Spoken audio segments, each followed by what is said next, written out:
Live mula sa GMA Network Center. Ito ang 24 Oras. Magandang gabi po Luzon, Visayas at Mindanao.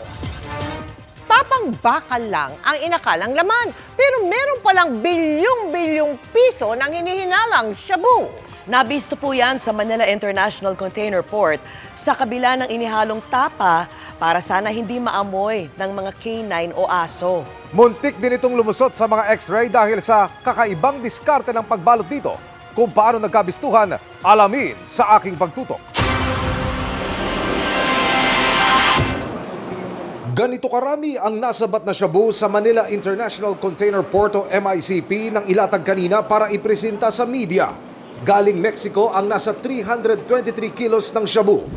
This operation is a joint collaboration between Bureau of Customs, Philippine Drug Enforcement Agency, Philippine Coast Guard, the PAOK, and the PNP. A total of 1,109 packs of shabu were found with an aggregated weight of 323.184 kilograms with a standard price valuation of 2.19 billion pesos. Ayon sa Bureau of Customs, pumasok ang kontrabando sa MICP noong huling linggo ng Pebrero at natunugan nilang kahinahinala ang laman nito dahil bukod sa may pauna ng timbre sa kanila ukol sa shipment na ito, inabandona at questionable rin nila ang papeles nito. Dalawa yung kanyang bill of lading. There are two shippers from Mexico on this cargo. So it's Logistica Integral Aduana Mima from Mexico and Aimee Express Logistics. So with those two shippers, it's already by our profilers that we doubt on the content of this container.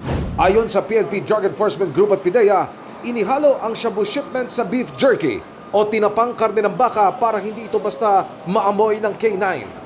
Balot din daw ng carbon paper at foil ang shabu na bagong estilo ng packaging para hindi ito ma-detect ayon sa mga otoridad. Based on observation sa X-ray, the carbon paper and the foil may have effect on the X-ray reading because based on the initial X-ray test, only two of the packages indicated crystals inside. All others are muddled ang image niya. Carbon is usually used to deflect the image of X-ray machines in all customs ports. High-tech na po yung mga X-ray natin. Every container passes through the risk management office parameters wherein pag high risk po siya, dadaan po sa X-ray. Ayon sa PNP, kung hindi ito nasabat, sa Luzon daw ibabagsak ang illegal na droga. The intelligence packet, of course, started from Calabarzon because the informant is from Calabarzon. So, with the distribution, of course, it is intended within region, within Luzon. Nagtagal daw ng 7 buwan bago nabuksan ang container van dahil sa pag-iingat para tiyaking tama ang proseso. Wala pang container number. Later on, saka pa lang nag-build up yung case na ma-identify. Hindi naman readily na binibigay kagad yun. I cannot give the details what has happened sa 7 months. It's not a sign of negligence or inefficiency, but rather it's an effort really to ascertain everything. Tukoy na ng Bureau of Customs at PNP ang consignee. Nakapangalan ito sa isang sales bit within OPC. Kung lehitimo ito o hindi, iyan ang patuloy na inaalam ng mga otoridad. Para sa GMA Integrated News, Emil Sumangil, nakatutok 24 Oras. Nagdagdag pa ng mga medalya ang mga atletang Pinoy sa 19th Asian Games. Kabilang dyan ang ikatlong gold medal ng Pilipinas mula kay Ani Ramirez sa Jiu-Jitsu at silver medal ng Pinoy boxer na si Yumer Marshall. Nakatutok si Ivan Mayrina. Isa pang gintong medalya para sa Pilipinas. Yan ang ibinunga ng labang ito ng pambato nating si Ani Ramirez kontra Kazakhstan sa Jiu-Jitsu Women's 57 kg weight class sa 19th Asian Games. Bago niyan, sunod-sunod niyang pinatumba mga pambato ng Singapore sa quarterfinals at UAE sa semifinals. Ito na ikatlong gold medal ng Pilipinas sa torneo. Kasunod ng panalo ni Paul Volter EJ Obiana at ng isa pa nating pambato sa Jiu-Jitsu na si Margarita Ochoa. Nagpaabot na rin ng pagbati si Pangulong Bongbong Marcos kay Meggy. Sa boxing, Naka-silver medal finish naman para sa Pilipinas si Pinoy boxer Yumir Marcial matapos ang finals match niya sa boxing men's 80 kg weight class. Bigong nakamit ni Marcial ang ginto matapos hirangin via unanimous decision ang kalaban niyang pambato ng China. Gayunman, si Marcial ang kauna-unahang Pinoy boxer at pang-apat na atletang Pinoy na pasok sa 2024 Paris Olympics. Nadagdagan din ang 2 bronze medal tally ng Pilipinas matapos ang panalo ni Jenna Kayla Napolis sa Jiu-Jitsu Women's 52 kg weight division at ng ating mga pambato sa sepak takraw. Bigumang mag-podium finish at natapos sa 5th place para sa Women's Weightlifting 76 kg weight division. Umukit pa rin ang kasaysayan si Pinay weightlifter at Asian Junior Champion Vanessa Sarno matapos makapagtala ng new national record na 105 kg sa snatch. Para sa GMA Integrated News, Ivan Mayrina nakatutok, 24 oras. Sa gitna ng mga issue sa confidential fund, tiniyak ng liderato ng Kamara ang paglipat niyan mula sa ilang sibilyang ehensya papunta sa mga ahensyang bantay sa West Philippine Sea. Kabilang daw sa mga popondohan, mga proyekto sa Pag-asa Island na binisita ng ilang kongresista. Nakatutok si Sandra Aguinaldo. Matapos personal na makita ang pangangailangan ng mga residente ng Pag-asa Island sa Kalayaan, Palawan, lalong tiniyak ng liderato ng Kamara ang pagpondo sa mga proyekto roon at sa mga kailangan ng mga sundalong bantay sa West Philippine Sea. Nataon ang pagbisita ni House Speaker Martin Romualdez at 3 iba pang kongresista sa panahong sumasa ilalim sa amendments o pagbabago ang panukalang 2024 national budget. Kaya nang humarap sa media kasunod ng pagdalaw, tiniyak nilang ililipat ang confidential fund ng mga sibilyang ahensya ng gobyerno sa mga ahensyang nagbabantay sa West Philippine Sea. Kasama rito ang confidential fund ng Office of the Vice President at Department of Education na ang Vice-Presidente rin ang tumatayong kalihim. Right now, the collective decision of the House, and we had a call, so to speak, or we had a conference with the party leaders that for the time being, the CIF will be realigned. We're very open if they have other requests or other suggestions on how we move forward. Natanong din ang House Speaker sa pahayag ng Vice President na ang mga kontra sa confidential funds ay kontra sa kapayapaan, nakalaban naman daw ng bayan. Git ng Speaker, hindi siya kontra sa confidential funds. Sabay sagot sa espekulasyong may girian sila ng bise dahil sa posibleng paghaharap nila sa 2028 presidential elections. Magkapartido noon ang dalawa, pero nagbitiw na ang bise sa lakas CMD. I think people are reading too much into it. Borrowing the words of the Vice President that even she says that she could live without it and she would leave it to the sound discretion of the Congress. We felt that it would best be realigned to the agencies and to the departments and into the areas where we have just mentioned that are a priority. Ayon sa small committee na naatasang mag-amyenda sa General Appropriations Bill, wala silang pinupuntiryang ahensya ng gobyerno sa pagre-realign ng confidential fund. Kapos pangaraw ang confidential fund para sa mga pangangailangan sa West Philippine Sea, kaya naghahanap pa sila ng ibang mapagkukunan ng pondo. Para sa GMA Integrated News, Sandra Aguinaldo, nakatutok, 24 oras. Surot ang namemesti ngayon sa ilang lugar sa France. Mabilis kumalat ang mga yan sa mga matataong lugar gaya po ng Pilipinas. Ang payo ng eksperto sa pagtutok ni Bernadette Reyes. Tad-tad ng kagat ng mga surot ang likod ng babaeng ito sa Paris, France matapos manood ng sine. May surot sa sofa, surot sa train, hanggang sa bag. Surot everywhere. Ito ang malaking problema ngayon sa Paris na dulot ng maliliit na insektong bedbug o mas kilala sa mga Pinoy bilang surot. Ayon sa entomologist na si Daryl Hernandez, mabilis kumalat ang surot sa mga matataong lugar. Nadadala sila ng tao sa ating mga damit o gamit, kaya mabilis kumalat. So kung magtataka ka paano sila kumakalat, sila ay mga crawling insect, so kaya mas madalas natin sila nakikita kung saan sila na-attract. Na-attract kasi sila sa carbon dioxide, saka sa heat, na kung saan nabibigay yun ng tao. Meron tayo nun eh. Kaya sila sumasabay sa atin. Kumakapit sila sa ating mga clothing, Inabutan namin nagpapagpag ng mga unan si Bebian Baranda dahil raw sa mga gumagapang na surot na talaga namang perwisyo hanggang sa kanilang pagtulog. Istorbo sa tulog kasi makate at ang delikado pag pumasok pa sa tenga mo. Ang anak ko mama po talagang halata po kaya ang ginagawa nila nagja-jacket sila. Ang tagal pa naman yung mamawala yung kagat ng surot. Bukod sa mga kama, unan at sofa, maaari rin magtago ang mga surot sa mga appliances at maging sa mga drawer. They have piercing sucking mouth parts. So tumutusok sila, then saka sila sumisip-sip ng blood. They need the blood as their nutrition or their meal para mangyari yung reproduction. Ayon sa isang dermatologist, napakakati ng kagat ng mga surot. Pero hanggat maaari, hindi raw ito dapat kinakamot dahil maaari itong magsugat. Ang kagat po niya ay parang isang pattern na linear or pwedeng zigzag na sunod-sunod po na medyo elevated na mapula na may punctum or may ano po sa gitna. Nagdi-disappear naman siya on its own within 2 weeks po. Although yun nga, ang common ano po is makate, so may tendency kakamutin natin. For that po, we apply po yung mga anti-kate, like mga steroid, or kung hindi po talaga kayang kontrolin ng topicals, pwede po tayo uminom ng mga antihistamine. Dahil may kamahalan ng mga topical ointment, maaari rin naman daw hugasan na lang itong mabuti. Hindi rin daw lahat ng pesticide kaya ang surot kaya mainam kumonsulta sa eksperto. Common po is yung Madre de Cacao, although yun nga medyo mahirap daw hanapin. Pero Madre de Cacao is natural po kasi na pesticide. So pwede po siyang makatulong po. Para sa GMA Integrated News, Bernadette Reyes, nakatutok 24 oras.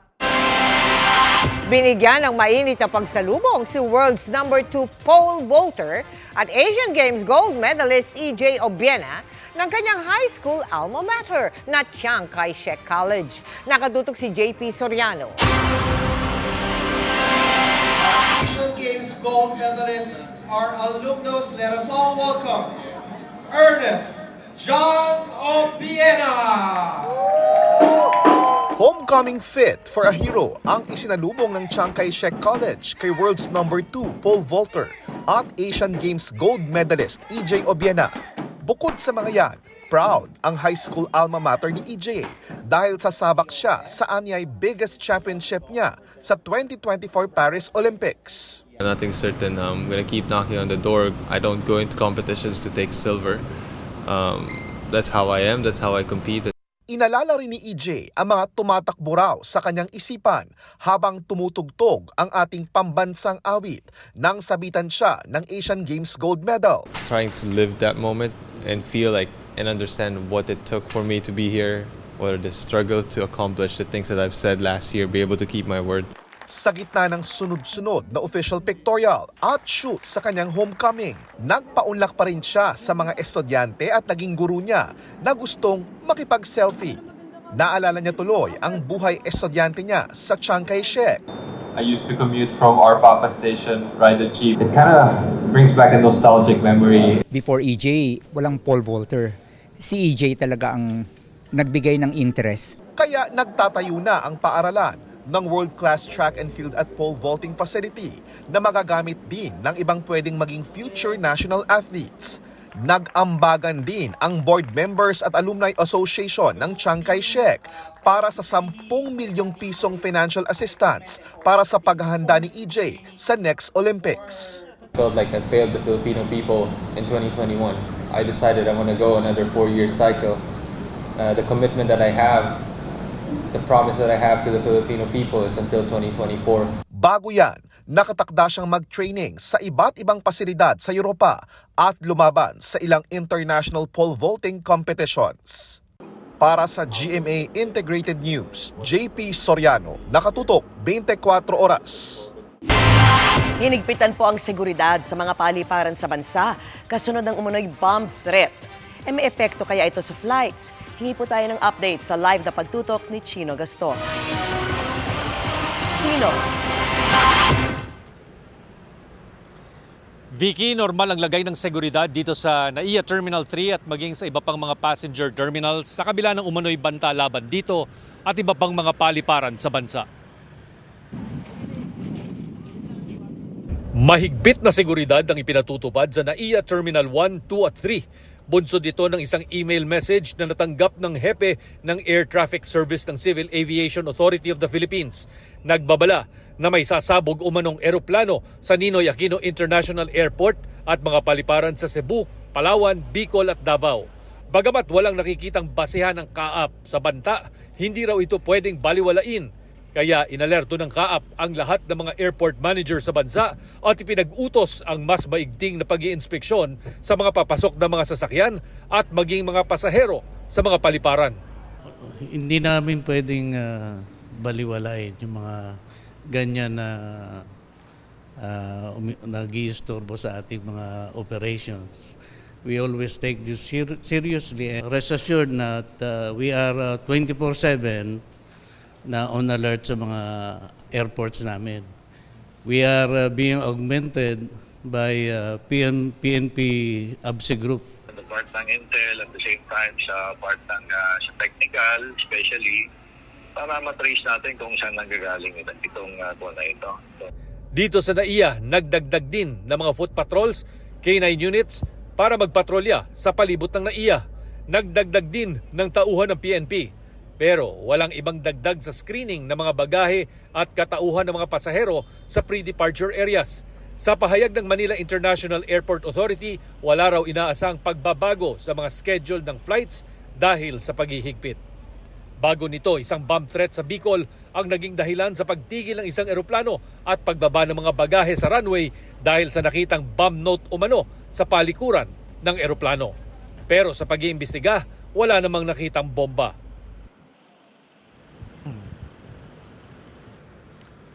Vicky, wala rin naman daw napapansing kakaiba sa takbo ng terminal o ng palipara ng mga nakausap nating mga pasahero. Bagamat sa ating pag-iikot kanina, napansin natin na merong mga PNP personnel na may bitbit na mga mahahabang armas at nagbabantay sa passenger entrance area ng terminal na ito.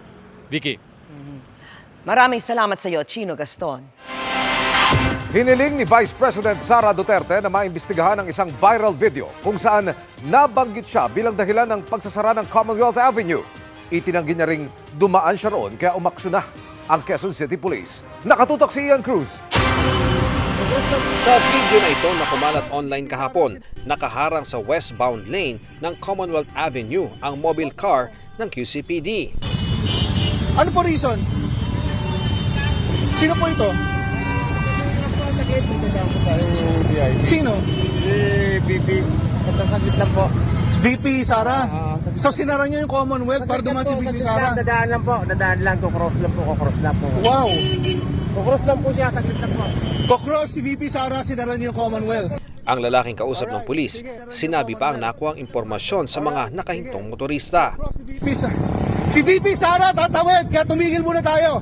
Wala pang impormasyon kung kailan nakuha ng video.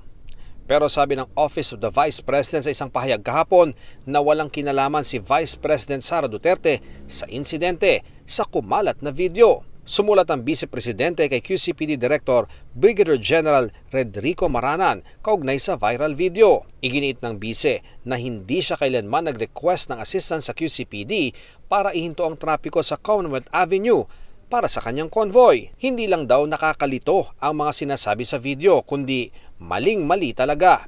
Kinokondena raw ni Duterte ang anumang hakbang na nakakaantala sa pang-araw-araw na buhay at kapakanan ng mamamayan. Dapat daw imbestigahan ng QCPD ang insidente at papanagutin ang mga responsable sa kanilang aksyon. At itama ang maling impormasyon at isapubliko ang tunay na dahilan ng road closure kasama ang pagkakakilanlan ng VIP. Humiling din siya ng public apology mula sa pulis sa video at sa QCPD Director. Humingi na ng paumanhin ang QCPD. Humihingi po kami ng paumanhin sa pagkakasangkot po ng OBP. We would like to assure the public na hindi po convoy ni BP Sara ang dumaan. At ganun din po sa mga motorista, humihingi po kami sa abalang na idulot nito. Nirelieve na rin sa pwesto at pinagpapaliwanag ang dalawang pulis sa video na sila Executive Master Sergeants Verdo Pantoliano at Ariel Barong. Sinikap naming makapanayamang dalawa sa Police Station 14 pero wala sila roon. Pero sabi ng istasyon sa isang statement, Nag-ugat ang insidente raw sa pagkalito at lapse in judgment ng pulis na nagmamando ng trapiko noon. Nag-overact daw si Pantoliano nang pahintuin niya ang trapiko bilang tanda ng kortesiya at seguridad dahil VP raw ang maling pagkarinig sa daraan noon. Pero sa kanilang tala, walang engagement sa lugar si VP Sara Duterte. Nag-iimbestiga pa raw ang QCPD kung sino ang VIP at kung sino ang nagsabi sa mga pulis na may i-assist silang VIP. Ano nga ba ang courtesy sa mga opisyal sa mga lansangan? Wala namang tayong definitive rule dito sa MMDA pero nag-extend tayo ng courtesy. Lalong-lalo na sa Pangulo, sa pangalawang Pangulo dahil may security concerns yan. Even ang CAAP, pag may mga dumadating na heads of states, ang Pangulo, binibigyan po yan ng priority na makaland. Noong panahon ni dating Pangulong Noynoy Aquino, binawal pa ang wangwang sa kalsada. Sa ilalim ng PD 96 ni dating Pangulong Ferdinand Marcos, tanging ang mga opisyal na sasakyan ng AFP, PNP, NBI, fire departments at ambulansya ang maaring gumamit ng wangwang. Para sa GMA Integrated News, Ian Cruz, nakatutok 24 oras.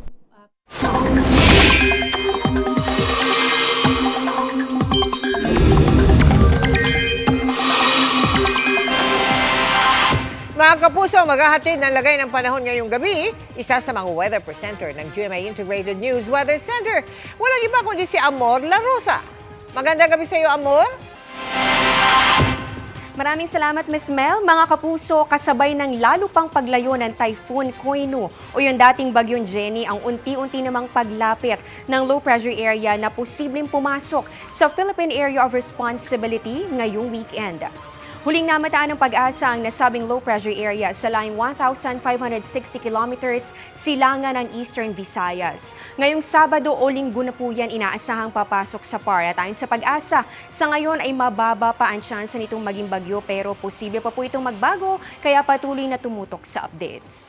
Bukod dyan, makikita rin sa wind forecast map ng Metro Weather na may isa pang namumuong sirkulasyon na halos katabi lang ng minomonitor natin na LPA. Hindi natin inaalis yung posibilidad na mabuo rin yan bilang sama ng panahon o bagyo sa mga susunod pang araw.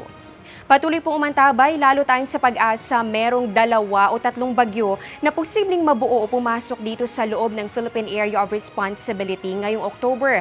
At kapag ganitong buwan mga kapuso, pwedeng mag-recurve o lumihis po yan palayo dito sa ating bansa. Pero may chance rin ng landfall o maaari po yan tumama dito sa Luzon o kaya naman ay sa Visayas area. Samantala, yung papasok na LPA, mababa pa ang tsansang magkaroon ng direktang epekto sa anumang bahagi ng ating bansa. Pero dahil meron pa rin pong hanging habagat o yung southwest monsoon at ganoon din yung localized thunderstorms, asahan ng mga pag-ulan sa ilang bahagi ng bansa. Base po sa datos ng Metro Weather, bukas ng umaga may mga pag-ulan sa Zambales, Bataan, ganoon din sa Mindoro provinces. Sa hapon, halos buong Luzon na po ang uunanin, kasama dyan ang Central Luzon, ilang bahagi ng Northern Luzon, Bicol Region at natitirang probinsya dito sa Mimaropa at pati na rin sa Calabarzon. Pagdating naman ng Linggo, may ulan ulit bandang hapon pero kumpara po nung Sabado, bahagyang mababawasan yung mga malawakang pag-ulan. Sa Visayas naman mga kapuso, may chance na po ng ulan bago magtanghali bukas at posibleng magtuloy-tuloy yan hanggang hapon at meron mga malalakas sa pag-ulan. Dito yan sa Negros Provinces, Cebu, Bohol at pati na rin sa ilang bahagi ng Leyte Provinces. Kaya maging alerto po ang mga kapuso natin dyan. May mga kalat-kalat na ulan din sa linggo ng hapon sa ilang bahagi ng Visayas.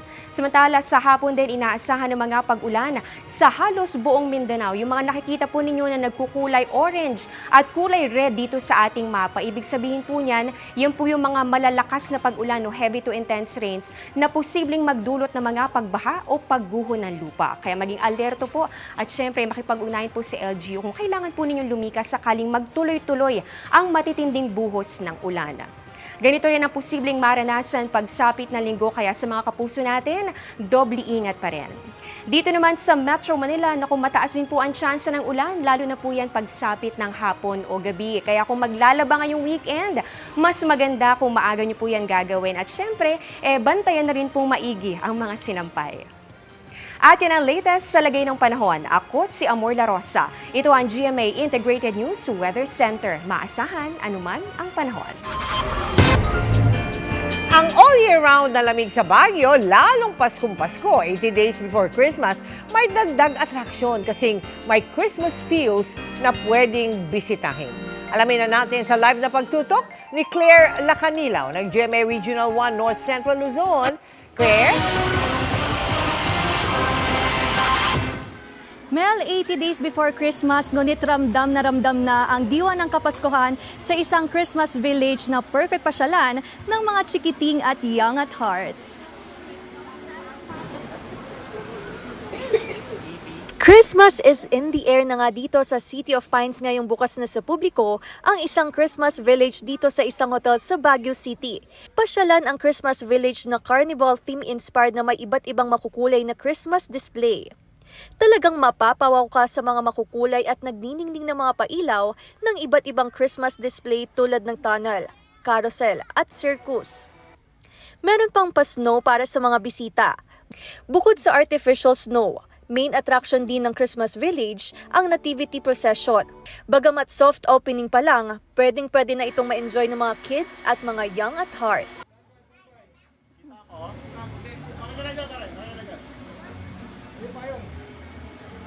Mel, paalala naman sa publiko na maging responsable sa pagtatapon ng basura at sumunod sa ipinatutupad na batas trapiko dito sa Baguio City. Mel. Maraming salamat sa iyo, Claire Lacanilaw ng GMA Regional 1 North Central Luzon. Mula pagpigil sa pagpapaospital ng mga miyembro hanggang pagkawala ng mga labi sa Sitio Kapihan, patuloy na tumatanggap ng mga reklamo kontra Socorro Bayanihan Services Incorporated o SBSI ang isang binuong task force. At nakatutok si Marisol Abduraman. Tanging ang krus na lang sa Sitio Kapihan ang alaala ni Dennis di niyang tunay na pangalan sa kanyang anak, na 2 araw pa lang nang mamatay matapos ipinanganak na suhi sa sitio. Sabi ko, pupunta kaya tayo sa bayan natin para ipa-hospital yung anak natin para ma-check up talaga ng gusto. Sabi niya, wala ka bang tiwala kay Senyor Aguila? Nandito na yung Panginoon natin. Ultimo pagdalaw dito, ipinagbawal daw ng leader na si Senyor Aguila. Kanina lang niya ito binalikan, pero ibang petsa ng pagkamatay na raw ang nakalagay. Hinala niya, pumunta ako sa talagang nilibingan ko ng anak ko, wala na doon. Nagpakiusap ako sa nung nagbantay doon sa paksol nila. Sabi, tinuro ako, ma'am, na doon, pinuntahan namin. Sa tingin ko, ma'am, wala doon, ma'am. Gawa-gawa lang yun, ma'am. hindi pa raw ito iniimbestigahan ng Socorro Police dahil kanina lang naman nila nalaman. Si Dennis, desididong magreklamo, lalo't hindi lang anak ang nawala, kundi pati asawa. Ang misis kasi, pinag-asawa raw ng grupo ng iba nang umalis siya sa sitio para magtrabaho. Ang mga ganitong sumbong ang tinututukan ng Task Force Kapihan. Bagamat, aminado itong nagbabase lang sila sa testimonya ng mga saksi. Dapat din itong imbestigahan kasi hindi naman natural na mga pangyayari na basta-basta na lang hindi inilibing ng maayos. Sinusubukan pa namin kunan ng pahayag ng SBSI pero wala pa silang tugon. Mula rito sa Socorro, Surigao del Norte, para sa GMA Integrated News, Marisol Abduraman. Nakatuto, 24 oras. Hindi na iaapela ng ABS-CBN ang desisyon ng Movie and Television Review and Classification Board o MTRCB kaugnay sa programang It's Showtime. Ayon sa ABS-CBN, tutuparin ng noontime show ang ipinataw na 12-day suspension na magsisimula sa October 14. Iginagalang ng ABS-CBN ang otoridad ng MTRCB. Pero naninindigan pa rin ng ABS-CBN na walang nilabag na batas ang naturang programa. Pinatawan ng MTRCB ng suspension ang It's Showtime kasunod ng mga reklamong natanggap umano ng MTRCB sa anila ay indecent o malaswang umanong ikinilos ng mga host sa isang segment na Isip Bata. Nauna itong inapela ng programa pero ibinasura ng MTRCB ang motion. Oh, and that ends our week-long chikahan. Ako po si Iya Arellano, always ready for the week, and yes! Miss Mel, Miss Vicky Emil. Thanks, Iya. Galig na naman, Biyernes na eh. At yan po ang mga balita ngayong Biyernes. Ako po si Mel Tiangco. Mga kapuso, 80 days na lang, Pasko na. Ako naman po si Vicky Morales para sa mas malaking misyon. Para sa mas malawak na paglilingkod sa bayan, ako po si Emil Sumangit. Mula sa GMA Integrated News, ang News Authority ng Pilipino. Nakatuto kami 24 oras. Para sa mas mahabang chikahan, visit and subscribe to GMA Integrated News on YouTube. At para sa mga kapuso natin abroad, samahan niyo kami sa GMA Pinoy TV at www.gmanews.tv.